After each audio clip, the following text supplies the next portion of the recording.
શરૂઆત બે વાવાઝોડાનો ખતરો, અરબ સાગર બાદ પશ્ચિમ બંગાળમાં વાવાઝોડું બનશે। એક નહીં બે વાવાઝોડા, ગુજરાત નજીક બંને દિશાઓમાં વાવાઝોડા, અરબ સાગર બાદ પશ્ચિમ બંગાળમાં સિસ્ટમ, પશ્ચિમ બંગાળની સિસ્ટમથી ભારે વાવાઝોડું ફૂંકાઈ શકે, ગુજરાતમાં પણ વાવાઝોડાની અસર થઈ શકે।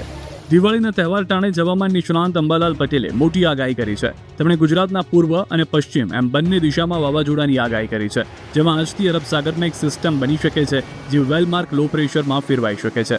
22 ઓક્ટોબર સુધીમાં દક્ષિણ ગુજરાતના ભાગોમાં હળવા ભેજના કારણે હળવો વરસાદ થઈ શકે છે અથવા વાદળછાયું વાતાવરણ આવી શકે છે। તેમાં પણ 20 થી 22માં દક્ષિણ ગુજરાતના આહવા, ડાંગ, વલસાડના ભાગોમાં વરસાદ થઈ શકે છે, તો બંગાળ ઉપસાગરમાં પણ એક સિસ્ટમ બની શકે છે અને 23 અને 24 ઓક્ટોબરે વાવાઝોડું આકાર લઈ શકે છે। 28-29 ઓક્ટોબર સુધીમાં વાવાઝોડું ભારે ચક્રવાતમાં ફેરવાઈ શકે છે, જેના કારણે દક્ષિણ ભારતના ભાગોમાં ભારે વરસાદ થઈ શકે।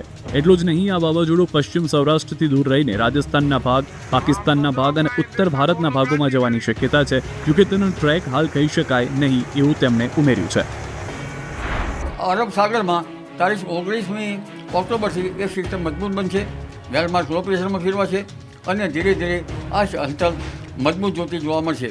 પરંતુ તે પછી જોવા જઈએ તો બંગાળ ઉપસાગરમાં એક સિસ્ટમ બની રહેશે।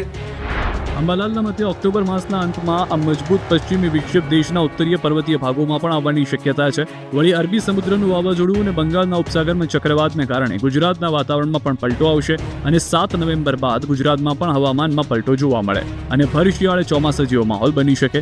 નવેમ્બરમાં અરબ સાગરના ચક્રવાતની અસર રાજસ્થાનના ઉત્તરના ભાગો અને ઉત્તર ગુજરાતના ભાગો સુધી વર્તાઈ શકે। તો હવામાન વિભાગના મતે દિવાળીના તહેવારોમાં પણ વરસાદ થઈ શકે। 5 દિવસ દક્ષિણ ગુજરાતમાં વરસાદની આગાહી છે, જેમાં સુરત, તાપી, ડાંગ, વલસાડ, નવસારી ઉપરાંત દમણ અને દાદરાનગર હવેલીમાં સામાન્ય વરસાદની આગાહી છે, તો અન્ય જિલ્લામાં વાતાવરણ સૂકું રહી શકે છે।